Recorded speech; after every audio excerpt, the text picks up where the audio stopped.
que ça a représenté pour toi de participer à la Laver Cup? C'était incroyable, c'est une superbe expérience. J'ai joué avec les meilleurs dans le monde, j'ai été coaché par les plus grands, j'ai vu Roger. C'est une expérience incroyable et si je peux la jouer toutes les années, je vais la jouer toutes les années parce que c'est quelque chose un peu qui change du circuit. Là, on est tout le temps en équipe et c'est bien, c'est un peu comme la Coupe Davis. Un peu plus tranquille bien sûr que la Coupe Davis parce que c'est pas le même enjeu, mais ça revient à jouer pour une équipe et c'est quelque chose de bien je trouve dans un sport individuel de temps en temps. Et alors parmi tous les échanges que tu as pu avoir, il y en a qui t'ont marqué particulièrement? J'ai pas mal parlé avec Björn Borg, donc ça c'est une superbe expérience. J'ai un peu parlé avec Roger aussi, ça fait plaisir. Après j'ai parlé avec McEnroe, et puis après j'étais tout le temps avec Roblev, Foki, j'étais avec Gaël tout le temps. J'étais tout le temps avec Gaël. Bien sûr je le connaissais d'avant, mais c'est la première fois que je passe autant de temps avec lui comme tu as dit. C'était vraiment cool parce qu'il agit un peu comme un grand frère avec moi. Enfin, il me donne un peu son expérience et tout ça et j'en suis très fier et très reconnaissant. Roger, je crois que tu étais fan de lui quand tu étais jeune. Je sais pas si tu l'avais déjà vu, tu le Non, connaissais. c'est la première fois. La première fois que je l'ai vu. Il est arrivé dans les vestiaires, j'avais entraînement dans 1 minute, donc j'ai fait « ça va ?» Ça, j'étais un peu étonné de le voir, mais j'ai demandé si ça allait. Puis après, je suis allé à l'entraînement, j'avais pas le temps. Mais après mon match contre Ben Shelton, on a un peu parlé. Il m'a donné un peu de conseils, des tout petits conseils, mais c'est toujours ça et c'est ce qu'il faut prendre. On saura quel genre de conseils? Non. Non. En tout cas, c'est des bons conseils, t'as apprécié? Forcément, c'est toujours des bons conseils, surtout de la part d'un joueur comme ça. Donc, non, je les tiens bien à la lettre et puis je m'applique bien.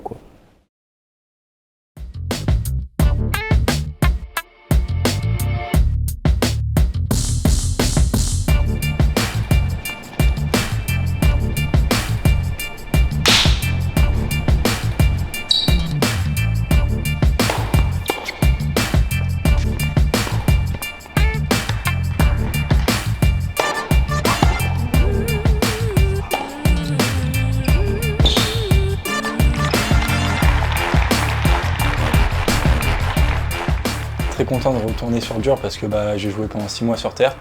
Forcément ça fait un peu bizarre sur les premiers tournois d'avoir des repères et tout, mais voilà, je suis très content de retourner en France. On a des super salles et voilà, super content aussi d'avoir gagné aujourd'hui mon premier match. Il a beaucoup joué sur terre et d'ailleurs on avait prévu de rester sur terre. Seulement il n'est pas rentré sur les tournois sur terre battus avec son classement. Vu qu'il rentrait en qualif sur les tournois sur dur, on s'est dit que finalement c'était le moment de faire la transition.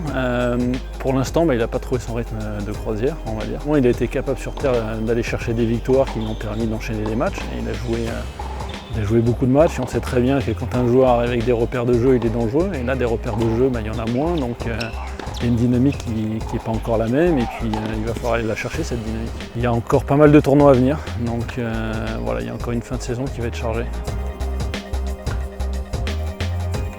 Quand on a des objectifs en fin d'année qui sont de monter le plus sur le classement, on joue toutes les semaines. Et c'est très dur physiquement et mentalement de tenir, d'être 5 ou 6 semaines des fois de suite en tournoi, des fois sans rentrer. Il faut s'appuyer sur nos entraîneurs, sur nos amis qui sont là avec nous en tournoi pour pouvoir en fait justement reprendre un peu d'énergie. Là du coup j'ai Boris, j'ai ma mère et j'ai un de mes meilleurs amis, André. Voilà, ça fait depuis qu'on a 7 ans qu'on se connaît. On jouait à la Ligue plus jeune ensemble. Lui il est à Grenoble maintenant et moi je suis à Paris, mais ça ne nous empêche pas qu'il vienne avec moi en tournoi ou que des fois j'aille le voir. Ça fait énormément de bien et ça permet d'arriver pour les matchs dans la meilleure préparation possible. Alors il y a une petite partie de Mario Kart qui se décide entre André et moi pour savoir qui est le meilleur. Donc on va voir ça. Moi je suis Team Yoshi rouge. Qui gagne d'habitude? Tu vois, c'est ce que j'allais dire, tu vois, il prend trop le dessus, c'est un peu égalité.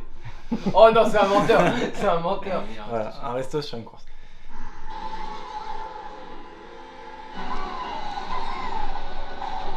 Mec, je joue le IRL, vraiment, genre je saute en même temps qu'il faut sauter sur le jeu, quoi. T'es où, Gab? Moi je suis à gauche là. Je suis numéro 1 là pour l'instant.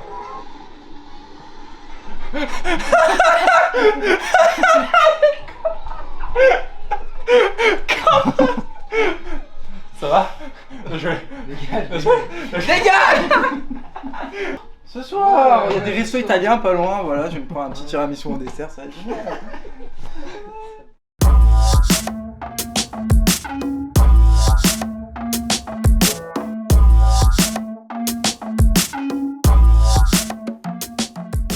première fois pour moi en Chine. C'était vraiment sympa, spécial en tout cas. C'est vrai que c'est comme très différent de Paris, de l'Europe quoi. J'aurais aimé rester plus de temps. C'est vrai que je suis arrivé là-bas le lundi soir et je suis reparti le vendredi. Donc c'était un séjour écourté. Bon tournoi, un très beau central. J'ai eu la chance de pouvoir jouer sur le central contre un très bon joueur. Donc c'était quand même une bonne expérience pour moi. Schwarzman, c'est un joueur qui t'a inspiré? Ouais, bien sûr, il m'a beaucoup inspiré ces dernières années. C'est vrai que voilà, son jeu est assez similaire au mien, entre guillemets.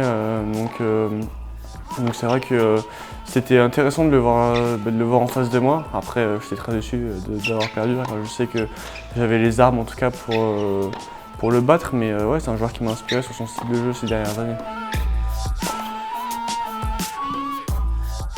Franchement, c'était sympa. J'ai bien aimé, j'ai fait un bon tournoi, mine de rien. J'ai pris ma revanche sur Alejandro, donc c'était cool. Mais sauf que dans le tennis, on dit plus, pour pas être le pigeon de quelqu'un, faut pas perdre 3 fois d'affilée. Je voulais pas être son pigeon, je t'assure. Non, ça fait plaisir, on s'est fait un bon match, c'était cool.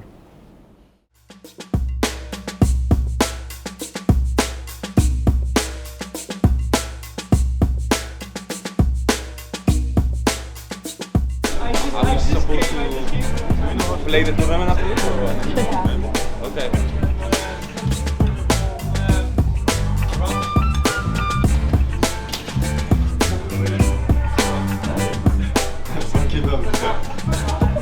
Hey Fred!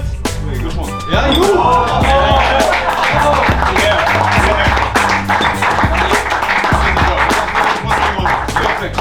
Also the piping was very good, so it makes a difference with the rest, yes. I agree with you. Te voilà en Europe avec un objectif, figurer dans les 32 meilleurs joueurs du monde. Ouais, c'est ça. J'ai 3 ou 4 tournois pour le faire. Sûr que c'est un bon objectif parce que quand tu arrives en Grand Chelem, tous les matchs sont très compliqués. Mais au moins, tu ne prends pas un des meilleurs joueurs au monde dans les 2 premiers tours. Et je pense que c'est quelque chose d'assez important et c'est quelque chose vers lequel je dois tendre. Donc c'est un objectif de fin d'année. Est-ce que je vais réussir? Je ne sais pas. Je ne me mets pas la pression par rapport à ça parce que c'est que du bonus, quoi. Par rapport au début d'année, j'étais 250, là, je cherche à être 32e. C'est que du bonus.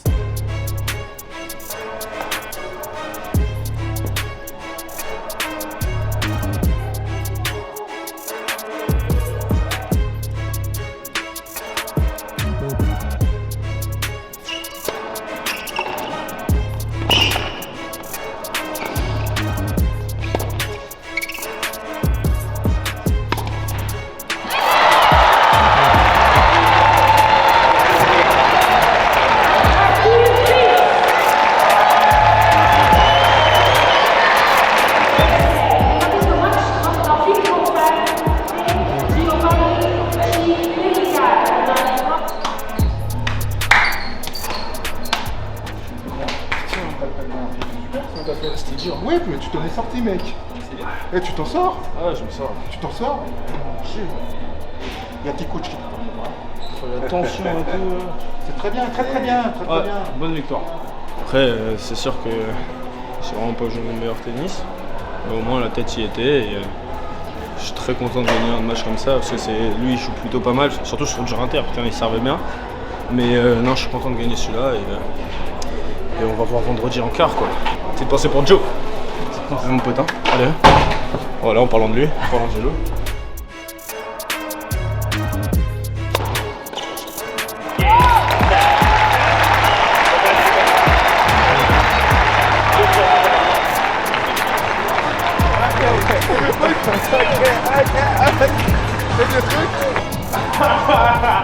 Il y a Giovanni qui est là. Ça faisait longtemps que vous n'aviez pas joué à un tournoi ensemble, quoi, j'imagine. À Big Joe, ça date le dernier tournoi qu'on a fait ensemble, c'était à Sertogenbosch, sur le gazon. Il a une force, c'est ridicule. Il a une force, c'est presque hors du commun. Donc c'est vraiment sympa de le voir évoluer à ce niveau-là et j'espère qu'il va nous rejoindre super vite, quoi. Ouais, franchement, j'espère.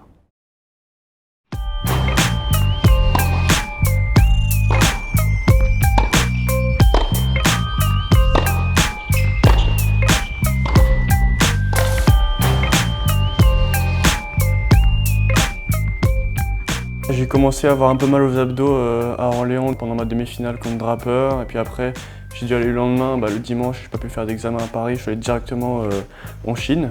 Je suis allé voir les médecins là-bas, ils m'ont dit que c'était une inflammation. Donc j'ai joué avec des anti-inflammatoires mon match contre Schwarzman en Chine, etc. En rentrant, j'ai fait une IRM pour voir ce que c'était et j'avais deux déchirures sur les grands droits. Déjà les premiers jours tu joues pas, après tu fais du physique. Tu peux faire beaucoup de cardio sur le vélo, tu fais de la muscu mais en protégeant du coup la partie où tu as mal. Et après tu fais beaucoup de soins. Je voyais le kiné du coup 2 fois par jour pour cicatriser en tout cas la lésion le plus rapidement possible.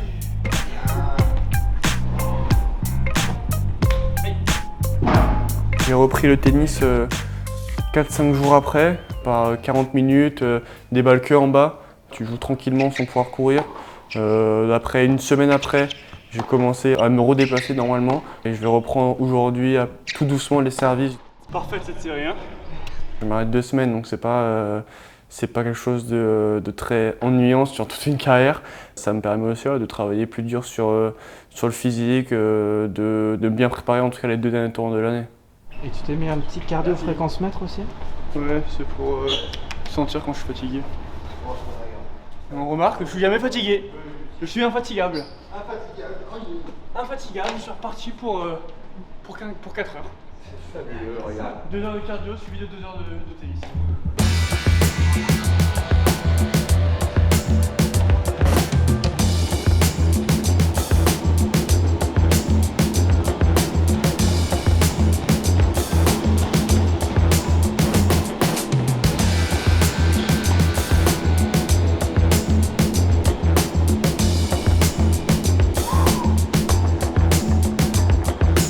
Je vais mettre les grosses musiques là, non?